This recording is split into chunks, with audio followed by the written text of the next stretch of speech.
Hello students, welcome the special batch जिसका नाम हमने रखा है रिवीजन बैच, जिसमें आप 35 आउट ऑफ 35 स्कोर कर पाएंगे इन केमिस्ट्री में। मैं आकाश कोहली स्वागत करता हूं अपने YouTube channel Kohli science classes पर। आइए स्टार्ट करते हैं वीडियो। चैप्टर फर्स्ट हम प्रीवियस लेक्चर्स में, प्रीवियस वीडियोस में कवर कर चुके हैं। अगर वो आपने नहीं देखे हैं तो लिंक आपको या तो डिस्क्रिप्शन में दिखाई दी जाएगी या आई बटन में आपको दिखाई दे रही होगी। वहाँ जाकर सारे पहले के लेक्चर यानी चैप्टर फर्स्ट के 3 लेक्चर हम बना चुके हैं। 3 लेक्चर मैं अपलोड कर चुका हूँ यूट्यूब पर, आप जाकर उन्हें देख सकते हैं। खूब अच्छे से कॉन्सेप्ट समझाया गया है। 35 आउट ऑफ 35 लाने की कोशिश पूरी रहेगी हमारी। आप हमारे साथ मेहनत करते रहेंगे तो आसानी से आप 35 आउट ऑफ 35 स्कोर कर पाएंगे केमिस्ट्री में। तो आइए इसी सीरीज़ को आगे बढ़ाते हुए चैप्टर सेकंड हम लेकर आए हैं जिसका नेम है आपका सॉल्यूशन।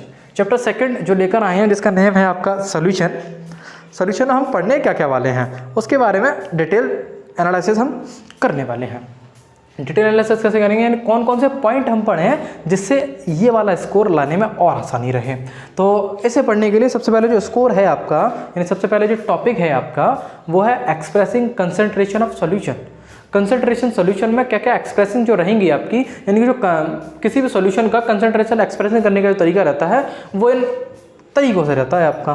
जैसे आपको पहला दे रखा है मोलरिटी को हम पढ़ेंगे, एक्सप्रेसिंग देखेंगे। मोलरिटी से कुछ न्यूमेरिकल यहाँ पूछे जाते हैं तो इनका फॉर्मूला याद करना बहुत ज़रूरी है। फॉर्मूला को लेकर डिस्कस भी करेंगे, जब ये सारा खत्म हो जाएगा उसके बाद डिस्कस करेंगे। पहला मोलरिटी पढ़ेंगे, उसके अंदर हम मोलरिटी पढ़ेंगे। मोलरिटी हम जानते हैं, मोलरिटी आपकी किस में फाइंड की जाती है, वॉल्यूम इन लीटर में, और मोलरिटी फाइंड की जाती है सॉल्वेंट इन किलोग्राम में। इतना हमें पता होगा। मास परसेंटेज को देखेंगे, मास परसेंटेज कैसा निकाला जाता है। वॉल्यूम परसेंटेज देखेंगे, वॉल्यूम परसेंटेज कैसे निकाला जाता है। इनके न्यूमेरिकल अगर आ जाएंगे तो हम डायरेक्ट कैसे आंसर को हिट कर पाएंगे, कैसे किसी ऑप्शन को हिट कर पाएंगे, उससे रिलेटेड ये सारे कॉन्सेप्ट आपके रहने वाले हैं। मोल फ्रैक्शन को देखेंगे, मोल फ्रैक्शन का फॉर्मूला बात करेंगे नेक्स्ट आगे में। और दूसरा जो पॉइंट हम इसमें पढ़ने वाले हैं, vapour pressure of liquid solution. Vapour pressure पढ़ेंगे हम लिक्विड सोल्यूशंस का। Ideal and non ideal solution के बारे में पढ़ेंगे, कॉलिगेटिव प्रॉपर्टीज़ के बारे में पढ़ेंगे। वेपर प्रेशर के अंदर ही आपके 2 तरह के लॉ हम पढ़ेंगे। 2 तरह के लॉ जो पढ़ेंगे उनका नाम क्या रहेगा, हेनरीज लॉ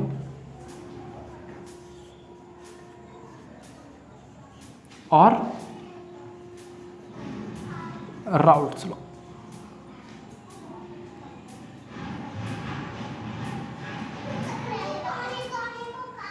क्या पढ़ेंगे, हेनरीज लॉ और राउल्ट्स लॉ के बारे में हम डिस्कस करने वाले हैं।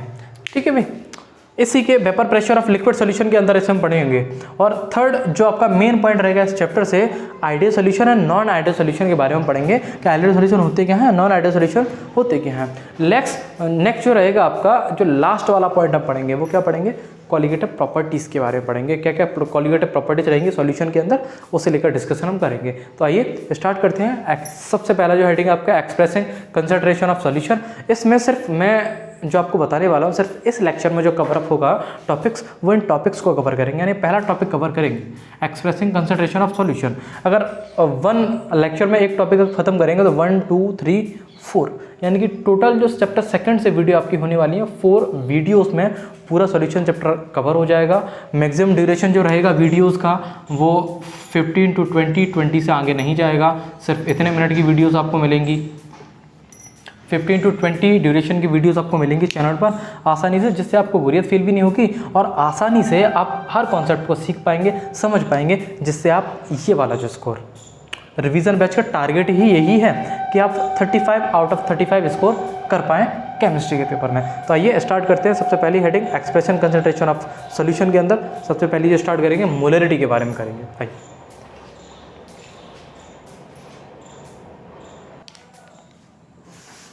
कंसंट्रेशन देखने से पहले जो सॉल्यूशन चैप्टर आपका दे रखा है तो सबसे पहले सॉल्यूशन के बारे में जाने। तो सॉल्यूशन होता क्या है, बनता कैसे कैसे है। जब आपके सॉल्यूशंस बनते हैं वो कैसे कैसे बनते हैं, वो मेनली 2 पार्ट्स को डिवाइड करके बने जाते हैं। 2 पार्ट्स को डिवाइड करके बने जाते हैं। वो 2 पार्ट्स होते कौन कौन से हैं, वो रहते हैं आपके सॉल्यूट सॉल्वेंट, सॉल्यूट और सॉल्वेंट। सॉल्यूट और सॉल्वेंट की हेल्प से आपका जो मेज़र किया जाता है, जो बनाया जाता है, वो क्या बनाया जाता है, सॉल्यूशन बनाया जाता है। अब ये सॉल्यूट क्या होता है, तो सॉल्यूट की अगर हम बात करें तो सॉल्यूट ये लिख दे रहा हूँ मैं, solute plus solvent equal to solution. Solute plus solvent equal to solution. Solute क्या होता है? सॉल्यूट वो होता है किसी भी सॉल्यूशन में जो लेस अमाउंट में प्रेजेंट रहता है, लेस अमाउंट में। और आपका सॉल्वेंट वो होता है जो लार्ज अमाउंट में प्रेजेंट रहता है। कैसा रहता है? जो लार्ज अमाउंट में प्रेजेंट रहता है। जैसे एग्जांपल की बात करें तो एग्जांपल यहाँ क्या हो जाएगा? एग्जांपल सिंपल सा हो जाएगा, जैसे शुगर प्लस वाटर मिलकर क्या बन जाएगा? एक शुगर सॉल्यूशन। यही तो बनेगा, sugar plus water equal to क्या बन जाएगा? आपका शुगर सॉल्यूशन बन जाएगा। इतना बहुत है बताने के लिए, डिटेल में समझाने के लिए। आइए अपने टॉपिक पर ही आते हैं, जो आपका टॉपिक दे रखा है कंसंट्रेशन। कंसंट्रेशन ऑफ, उस कंसंट्रेशन में जो पहला हम पढ़ने वाले हैं यानी expressing concentration, concentration of solution.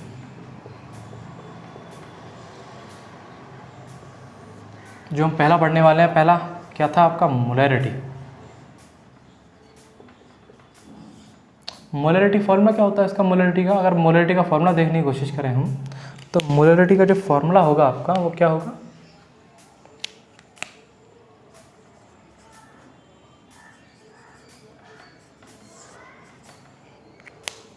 Moles of the solute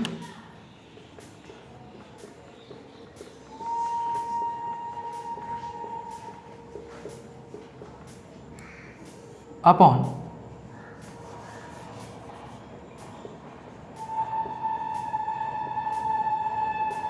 molar mass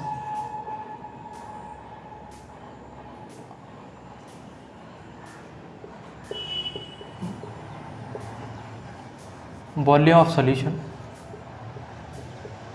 in litre.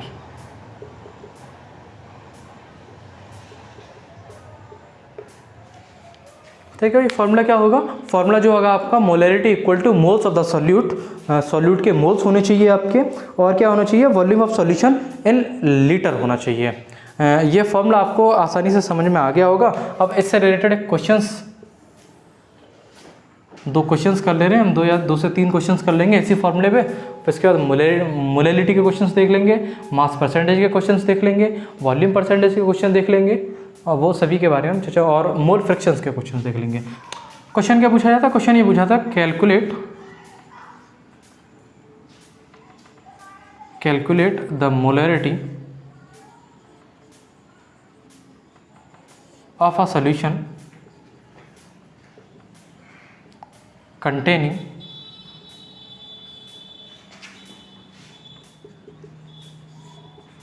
5 gram of NaOH.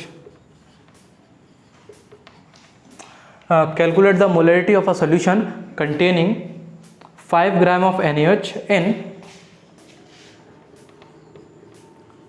450 ml of solution.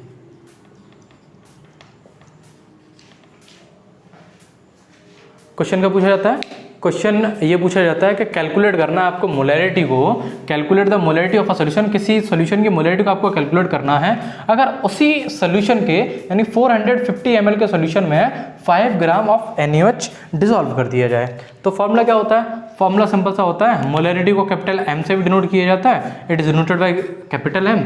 Moles of the solute, moles देखते हैं, मोल्स निकालेंगे NaOH के। तो किसी भी सब्सटेंस का, अगर किसी भी कंपाउंड का अगर हम मोल्स फाइंड करना हो तो मोल्स के लिए फॉर्मूला क्या होता है? Weight upon molar mass. यही तो फॉर्मूला होता है। और NaOH का मास निकालने की कोशिश कर रहे हैं, मोलर मास अगर निकाला जाए NaOH का, मोलर मास ऑफ NaOH कितना निकल कर आएगा? 23। ऑक्सीजन का होता है 16, हाइड्रोजन का 1, टोटल कितना आ गया? 40। टोटल कितना आ गया आपका? 40 आ गया। और वेट कितना दे रखा है आपका? वेट दे रखा 5 ग्राम का, और मोलर मास कितना निकल आया? 40। कितना आ जाएगा ये? 1/8। मोल्स कितने निकल आए इसके? 1/8 मोल्स निकला है। अब मोलरिटी फाइंड करने की कोशिश करना, तो मोलरिटी क्या निकलेगी भाई,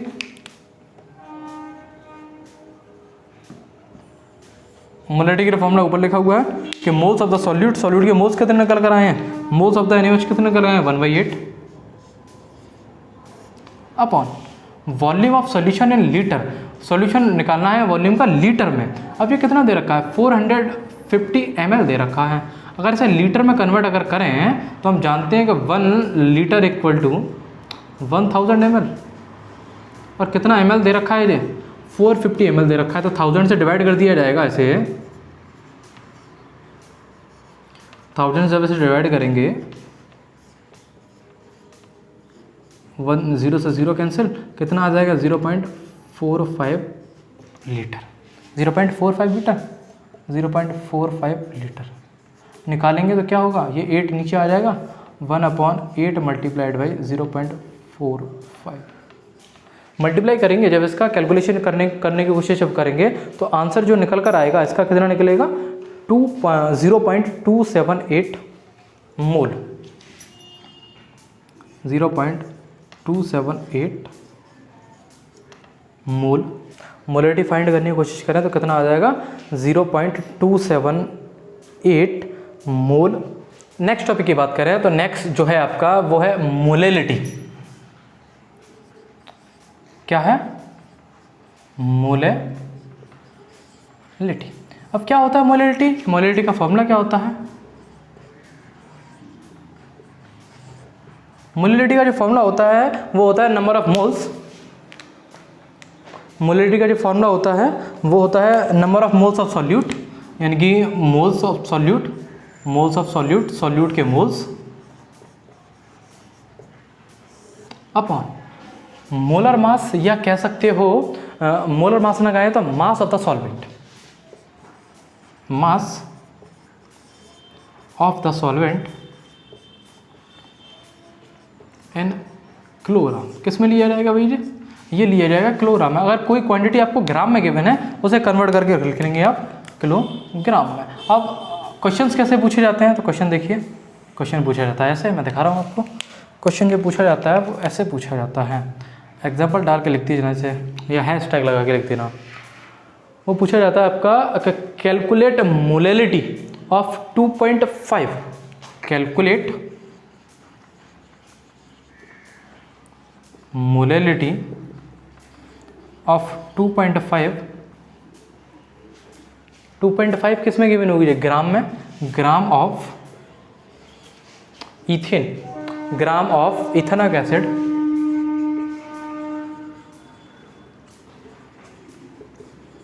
ग्राम ऑफ इथेनॉइक एसिड, जिसका फॉर्मूला हम जानते हैं कितना होता है CH3COOH, यानी एसिटिक एसिड को ही इथेनॉइक एसिड कहा जाता है।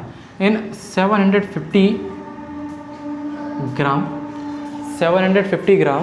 Of benzene, 750 gram of benzene. यानी क्वेश्चन आपको दे रखा है कि कैलकुलेट करना, calculate molality of 2.5 gram of ethanoic acid, तो इथेनॉइक एसिड का 2.5 ग्राम ले रहा है और वो डिसॉल्व करना है 750 ग्राम ऑफ बेंजीन में। क्वेश्चन करेंगे कैसे, तो क्वेश्चन करने का सिंपल सा तरीका है, पहले क्या फाइंड करने हैं, मोल्स ऑफ सॉल्यूट फाइंड करने हैं। मोल्स ऑफ सॉल्यूट कितने दे रखे हैं, यानी कि टोटल जो कितना ग्राम में कितना दे रखा है 2.5 ग्राम में दे रखा है। पहले इसके मोल्स फाइंड कर लें हम, तो मोल्स फाइंड करने के लिए जो पिछला तरीका था वही था, मोल्स निकालने के लिए weight upon molar mass. Molar mass अगर देखेंगे तो मोलर मास CH3COOH का, कार्बन के कितने हैं, 2 हैं कार्बन के, तो 12 2 या 24 प्लस ऑक्सीजन के कितने हैं 2, 16 2 या 32 प्लस हाइड्रोजन के कितने हैं 4, तो 1 × 4 4। ये कितना हो गया आपका, ये हो गया 36 और 4 40 और 20, ये हो गया 60। वेट कितना दे रखा है बेटा जी आपका 2.5 ग्राम, और ये मोलर मास कितना निकल के आ गया 60। पॉइंट हटाया, 0 लगाया, 5 से काटेंगे 5 टाइम, 5 से ये कटेगा 12 टाइम, फिर ये 5 से कटेगा 24 टाइम, यानी 1/24 मोल्स निकल कर आ चुके हैं। कितने आ चुके हैं? 1/24 मोल्स निकल कर आ चुके हैं। अब मोलिलिटी फाइंड करनी है हमें। मोलिलिटी फाइंड करने के नंबर ऑफ मोल्स कितने आ गए? 1/24। Mass of the solvent in kilogram कितना है जी? 570 ग्राम में है। 570 ग्राम को जब किलोग्राम में कन्वर्ट करोगे यानी 1000 से डिवाइड दोगे तो कितना आ जाएगा? 0.750 kg। तो 0.750 kg में ये आ चुका है। 1/24 मल्टीप्लाइड बाई 750 यानी 0.750 है तो ये पॉइंट ऊपर चला जाएगा तो 1000/24 मल्टीप्लाइड बाई 750। जब इसे कैलकुलेट करने की कोशिश हम करेंगे, अगर नॉर्मल तरीके से कैलकुलेट किया जाए तो इससे ये कटेगा 25 4 जा 100 और 25 3 या ये आ गया आपका 4/72। अगर इसे और भी काटने की कोशिश करें ये कट जाएगा 6 टाइम तो 1/18 को अगर हम कैलकुलेट करें तो 1/18 को कैलकुलेट करेंगे तो 0.556 आ जाएगा आपका। क्या आ जाएगा? 0.556